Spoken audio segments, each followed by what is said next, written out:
Good afternoon. What up, doctor? Hey, what if I came to you, Shelby, and said, "Hey, Shelby, you can make $5,000 to $10,000 a month. You don't have to do anything. It's effortless. There's no work. There's no risk.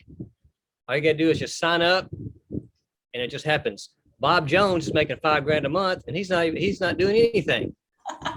What would you say to that? I'd probably, in all honesty, want to punch you in the face. Yeah, I mean, I've heard this before in my life, and I know I bought into that earlier in life when I was in this illusion that, hey, how can I make lots of money, or how can I get this goal met without doing a darn thing? And I've tried it, and it just ends up being the same thing, which is a waste of time. And it's really an illusion, because getting something for nothing doesn't work. And if you try to expect it, then you're going to set yourself up for a fall. So I know I've been there. I've seen clients that have gotten into trouble financially because they bought into certain situations like that. So, what would you say is more realistic? Oh, well, I could even share my own story around that. And this was over half a decade ago. I was introduced to The Secret. I'm sure many people watching here have heard The Secret. And for those who were less naive than I was, you're probably just shaking your head right now. There were a lot of lessons into it, into buying into the messages of The Secret. And there's hints of what we'll call truth in that, but there's also some big gaps of what they don't talk about in The Secret. And for those of you who haven't been exposed to The Secret, it's essentially just very basic. They say that whatever you think, whatever you imagine, whatever you believe can just happen. And all you have to do is get into this positive emotional state and visualize what you want, and you'll get anything you want.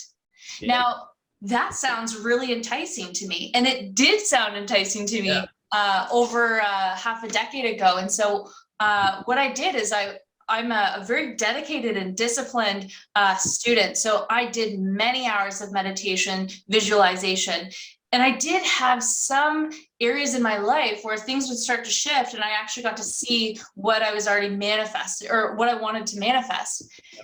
But the problem with that is any big goal or any big thing that you'd actually love to bring forth in your life requires massive action.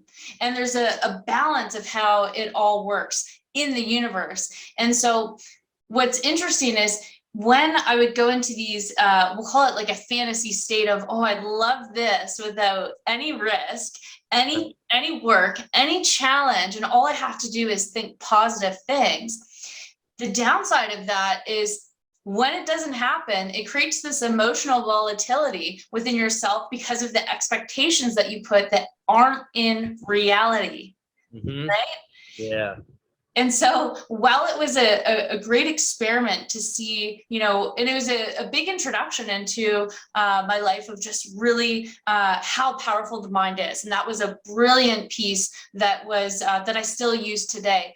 Yeah. But I also learned some big lessons along the way in filling in those gaps that the fantasy of you can have whatever you want without challenge, risk, or lifting a finger. You just got to think about it. Yeah. I mean, the part I love about that, which I totally love working with my clients with, is I love creating your vision. I mean, that is so true. I think you need to create a vision. The more clear you're on your vision and detailed you're on it, then that's going to be what you're going to create in your life. But you're right. It is about then taking the appropriate action steps to put the energy out so you can have it come back at you. So I think that's really the key for people, if they're listening, to understand is get that clear vision, but then take action steps toward it. I got a funny little story on that. I heard once, it was like this guy would go buy lottery tickets. Every morning he'd pray to God, say, "God, I want to win the lottery. Please let me win the lottery. Please let me win the lottery," every day. And after a week or so, it's like, man, this is not working. I'm not winning the lottery. What do I, this is no good. And then God says, "You have to go buy a ticket first." That's like, it's not just about visualizing, it's taking action toward the thing you're trying to create for it to manifest in your life. So yes, it is a give and receive. Visualization is important, but action, you got to follow it up with the appropriate action steps, right?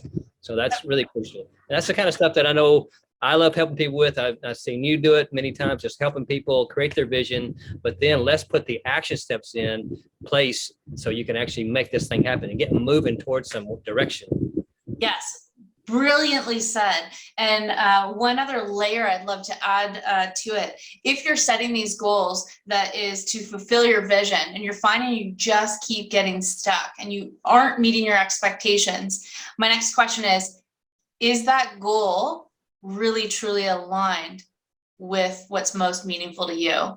Because oftentimes we'll set goals that are based off fantasies of what we think we actually want. But in reality, when it comes down to it, it's not we don't see that it's actually a fantasy, and that what we said is not actually in alignment with what we really deep down desire. And so we don't take those inspired actions because it's not in alignment.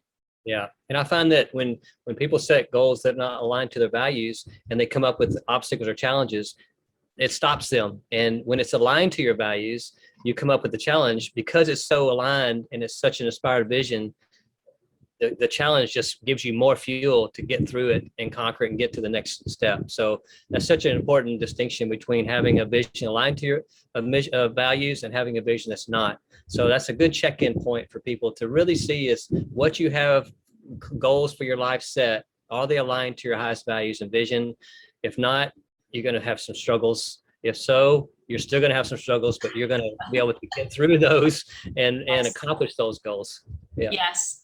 And the most simplest example we could use is, a lot of you who are watching have kids. Do you have to tell your kid to stop playing video games, or once they hit that next challenge and they're going to that next goal or next level within their game, they're inspired to do those actions and stay up all night and not do their chores and dedicate all their time to actually achieving that goal and hitting that next level. So when you're making your goals and seeing, is this in alignment? Is it the same type of energy your kid has when it comes into regards to their video games or whatever that looks like for them?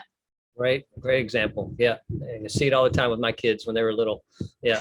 So I get it. It's a great analogy. Yeah. It's all right. Awesome. So good seeing you, Dr. Dave. Where can people find you? Go to my Facebook and go to Dr. Dave Tuck professional page. It's got some really great articles and things on there. On my website, drdavetuck.com. There's a lot of good information as well. So how about yourself? We can go to the website, empowerchirokw.com, or if you want to connect with me on LinkedIn or Instagram or Facebook, all are great. Would love to hear your thoughts on, is this information helpful, or what topics you'd love to hear in the future. Sounds perfect. Have a great rest of your day. You too. Later. Bye now.